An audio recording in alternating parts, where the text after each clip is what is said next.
Good day. Today's readings are from the first letter of Peter, chapter 1, verses 10 through 16, where Peter tells the faithful that the prophets of old searched deeply into the coming salvation, the Spirit of Christ moving within them, and calls us to gird up the loins of our minds and be holy as God is holy. And from the Gospel of Mark, chapter 10, verses 28 through 31, where Peter tells Jesus they have given up everything to follow him. And Jesus promises that no one who leaves all things for the gospel's sake will fail to receive 100-fold in this present age. Now let me tell you what these readings are really saying. Consider what Peter writes. The prophets searched and investigated the coming salvation, and what testified to them came from the Spirit of Christ within them. These men truly lived, truly searched, truly wrestled with the mystery of what God was preparing. And here is the wonder.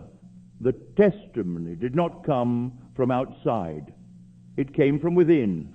The Spirit of Christ was already moving inside them, already speaking, already illuminating what was to come. Through these great souls, the Father is teaching you that the I Am, the Christ, the living Word, has always dwelt within. You are not waiting for it to arrive from some distant place. It speaks from within you, as it spoke within the prophets. You have only to listen. Then Peter writes something I want you to hold. Gird up the loins of your mind, not the loins of your body, the loins of your mind. In the ancient world, a man girded his loins when preparing for action, pulling in the loose garments so nothing would hinder his movement. Peter's telling you to pull in the loose, wandering thoughts, to gather the mind, to focus it. The imagination is the generative power. It is the creative womb of all experience. When you gird it, when you bring it to bear on a single assumption and hold it there with feeling, that assumption must be made manifest. Gird up the loins of your mind. That is the instruction for today. And then this, be holy because I am holy. Hear those words again. Be holy because I am holy. The I am is holiness itself.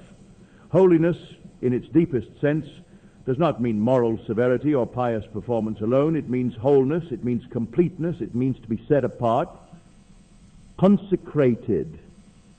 And the I am within you is already whole, already complete, already consecrated. When you say I am, you are touching the holiest name in all creation. The Father is telling you through Peter, as I am is, so be you. Take on the nature of what I am truly is. Unconditioned, whole, already everything. This is not arrogance. This is the instruction. Now look at Peter in the Gospel. He says to Jesus, we have given up everything and followed you.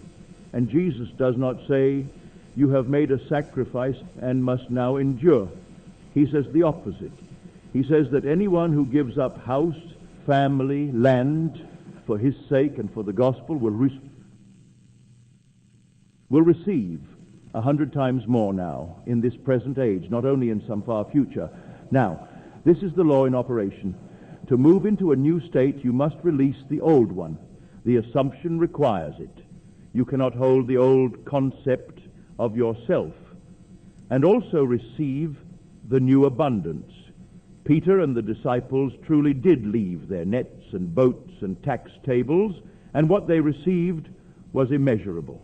Through their lives, the Father is showing you, when you release the old limited sense of self and assume the state of the wish fulfilled, the law does not trickle. It floods 100-fold more than you imagined giving up. So here is your practice for today. Find a quiet moment. Go within. Gird up the loins of your mind. Pull in the wandering thoughts. Still the noise of the senses. Identify with I am, holy, whole, complete. Then speak your word from that wholeness. Stay inwardly. what you would be, what you would have, what you would give. Feel it as already true in this moment. Let the old state go. Hold the assumption quietly and firmly, knowing that the Spirit of Christ within you, same Spirit that moved within the prophets and within Peter on that road, is already testifying in advance to the glory that follow. Until tomorrow, I love you.